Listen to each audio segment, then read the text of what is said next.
The day we brought him in was December 23rd, 2008.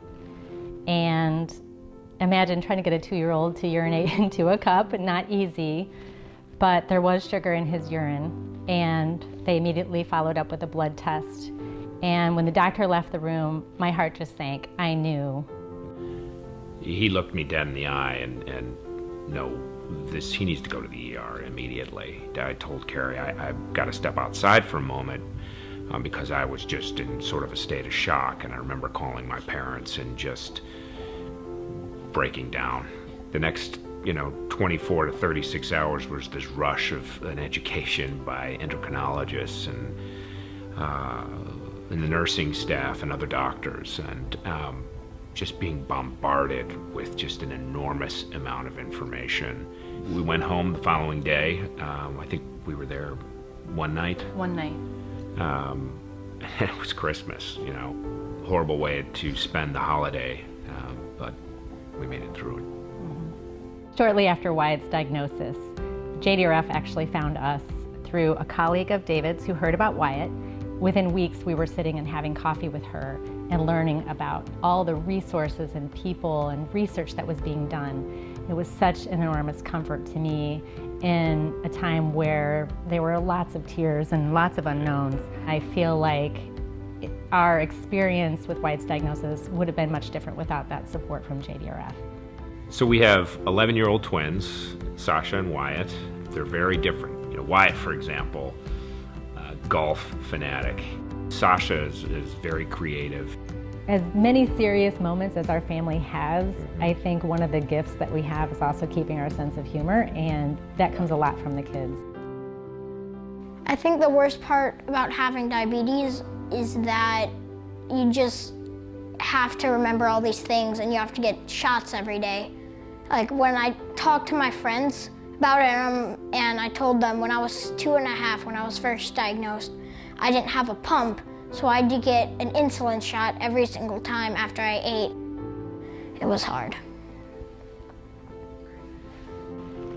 Another thing that people don't often think about is how type 1 affects other family members, and I'm specifically thinking about Sasha. Having a brother with diabetes is hard sometimes because I always hear his alarms going off in the middle of the night and everyone walking around, and in the morning sometimes he has to change his site and it gets really annoying because we get to school late. It was very confusing for her to understand why her parents or caregivers were spending more time with Wyatt, being so focused on his well-being, or waking up in the morning to find the parent had slept in Wyatt's room, and why was that? And as much as you can explain to a 2, 3, 4-year-old, they have their own view of the world, and so we had to consistently update her understanding of type 1 diabetes and its effect on Wyatt to help her understand. Sasha had this epiphany that type 1 was a real thing, and I believe the quote was, "I didn't know diabetes was real, I just thought you loved him more than me." And that was an incredibly painful moment as a parent. When I'm low, I get really just clumsy and tired, and I can't really think or do anything. And then when I'm high, I get really, usually angry, and I don't act the same way, and I don't like that.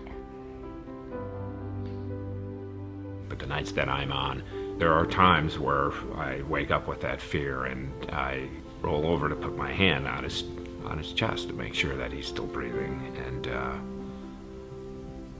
that's probably somewhat irrational, given, it's not, there's a possibility there, but it's a fear that I have. And there's some mornings where I walk into his room and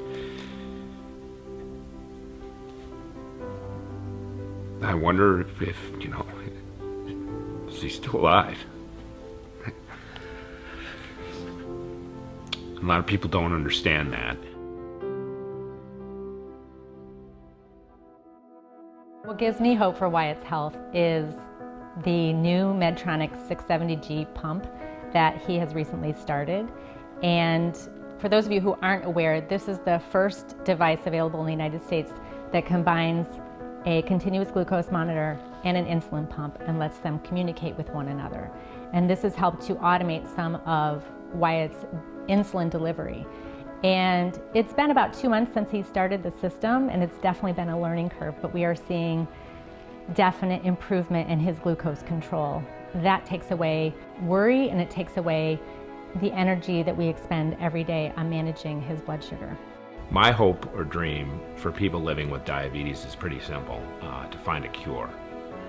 And that's what we're all here for tonight, is to support JDRF in their mission and find that cure. So people don't have to go through what our son has gone through and millions of other children and adults living with this disease. I love how JDRF brings people together, whether it's scientists in the scientific community or people who are affected by type 1 diabetes in some way. I love how I have a local community of people who are like me and looking for the same things. And if it wasn't for JDRF pulling together the education component, the research component, the outreach and networking component, I think it would be much harder to navigate type 1 diabetes.